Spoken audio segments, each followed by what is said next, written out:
बोल, अब बोल। ये क्या कर रहे हो उस्ताद? पागल हो गए हो क्या? हट जा जीवन।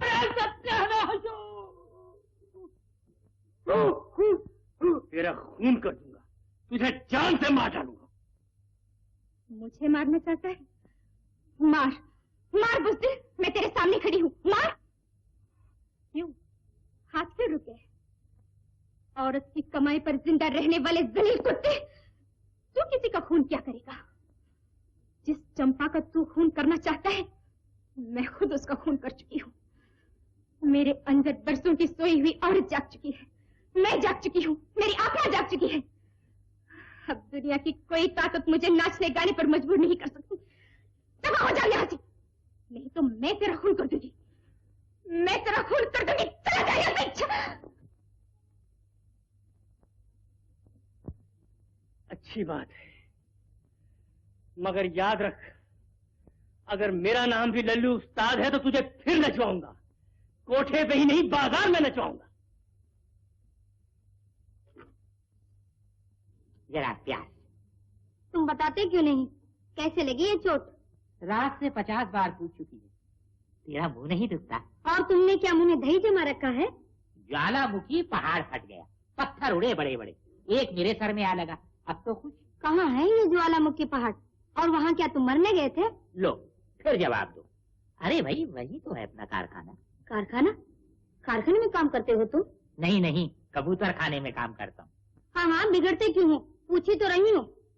क्या करते हो तुम कारखाने में? यही, माल को ग्राहक से भिड़ा दिया और ग्राहक को माल से टकरा दिया। तो दलाली करते हो तुम? क्या छोटा नाम दे। अरे कमीशन लेता हूँ, कमीशन। जीवन, ओ जीवन। भगवान किसी को दलाल ना बनाए, बहुत तंग करते हैं ये आने जाने वाले। घर को भी कारखाना ही समझ लिया।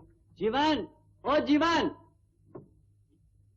ओ मोहन, हाँ यार, कल मैं रजनी के घर गया। अरे वो तुम्हारे जाने से पहले ही घर पे आ गई थी। ओह, सभी हजरत इतने खुश दिखाई दे रहे हैं।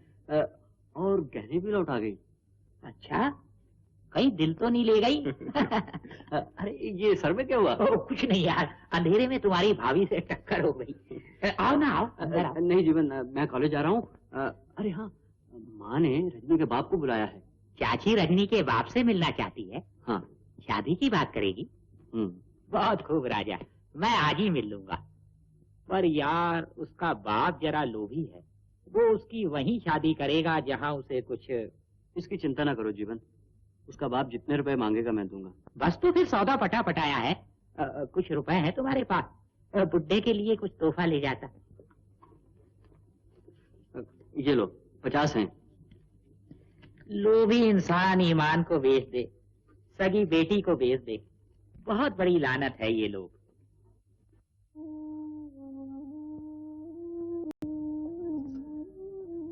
अरे वाह, तुम तो सचमुच ही जोगन बन गई। अब मैं तो क्या, मेरा बाप भी तुम्हें चंपा नहीं कह सकता, रजनी ही कहना पड़ेगा। नाम बदलने से इंसान नहीं बदल जाता जीवन, लेकिन मन बदलने से तो बदल जाता है। खैर छोड़ो इन बातों को, मोहन तुम्हें बहुत याद कर रहा है, चलो चली। नहीं जीवन, अब मैं उनके सामने कभी नहीं जाऊंगी। तो फिर उसे यहाँ ले आऊं? ऐसा गजब न करना जीवन, ऐसा न करना। ओ, तुम चलो नहीं, उसे लाऊं नहीं, तो ये किस्सा आगे कैसे चले? किस्सा तो खत्म हो चुका जीवन। खत्म हो चुका? अरे यूं कहो, अभी तो शुरू हुआ है। मोहन तुमसे शादी करना चाहता है। शादी? मुझसे नहीं, रजनी से। मैं चंपा, वेश्या, मुझसे कौन शादी करेगा? जीवन, परमेश्वर के लिए उनसे ये न कहना कि मैं रजनी नहीं चंपा थी। ये राज हम दोनों में ही रहना चाहिए। हाँ, रहना तो चाहिए और रह भी सकता है, पर चंपा देवी घोड़ा घास पे यारी करे तो खाए। अपने राम की तो रोजी ये है कि एक मुट्ठी बंद की, दूसरी खोल। तेरी मुट्ठी बंद करने के लिए तो जितने रुपए चाहे मैं दे सकती हूँ, पर मोहन को ये राज कभी नहीं मालूम होना चाहिए। नहीं मालूम होगा।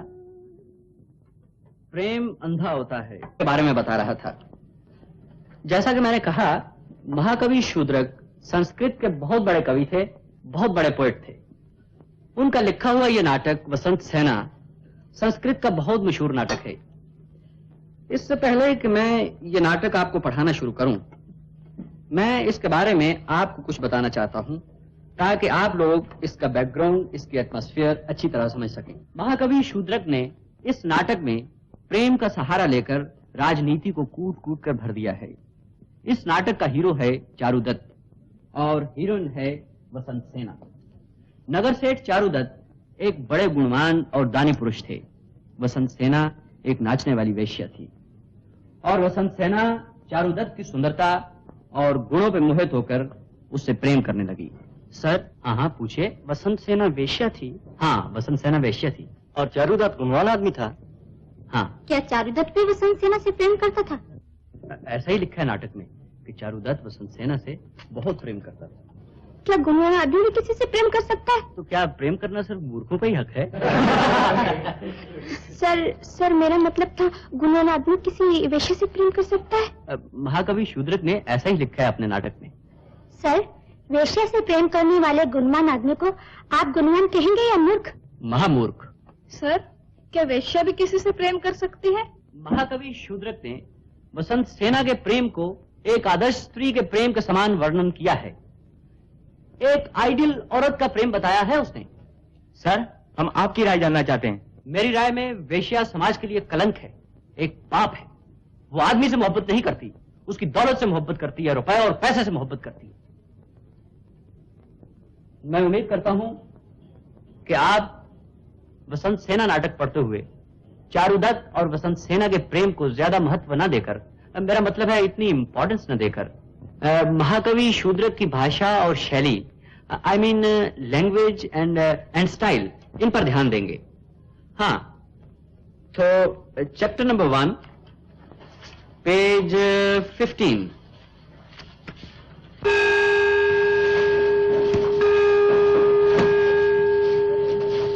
जात पात कुछ नहीं देखता। वसंत सेना दुनिया की नजरों में वेश्या थी, मगर चारुदत्त उसे अपनी प्रेमिका के रूप में ही देखता था। चारुदत्त के लिए वसंत सेना वेश्या नहीं, औरत थी और वो उसके बिना बेचैन रहता। उसे मिलकर बहुत खुश होता। उसके विरह में बीती हुई घड़ियों को हमेशा याद किया करता। महाकवि शूद्रक ने इस भाव को ऐसे कहा है: सदा प्रदोषो मम याति जाग्रता, सदा च मे विश्वस्तो गता निशा, त्वया समेतस्य विशाल लोचने, ममाद्य शोकांत करहा प्रदोषका। चारुदत्त अपनी प्रेमिका रजनी से कह रहा है। सर, रजनी से कह रहा है? हाँ? रजनी से कह रहा है? मैंने ऐसे कहा? नहीं, मेरा मतलब है रजनी में कह रहा है। रजनी रात को कहते हैं। चारुदत्त और वसंत सेना रात में ही मिला करते थे। हाँ, दिन को तो चारुदत्त कॉलेज ही जाता होगा। हाँ, तो मैं कह रहा था, चारुदत्त अपनी प्रेमिका वसंत सेना से रात में कह रहा है, ऐ बड़ी बड़ी आंखों वाली, मैंने अपनी तमाम रातें तुम्हारी याद में जागते हुए और विरह के लंबे लंबे सांस लेते हुए गुजारी हैं। बेचैनी से बिताई हैं मैंने तमाम रातें। सर, क्या विरह में ऐसी हालत हो जाती है इंसान की? इससे भी बुरी। मेरा मतलब है कवि ने ऐसा ही लिखा है। बहुत बुरा रोग है ये प्रेम। सर, इस रोग की भी तो कोई दवा होगी? हाँ, मिलन ही है इसकी दवा।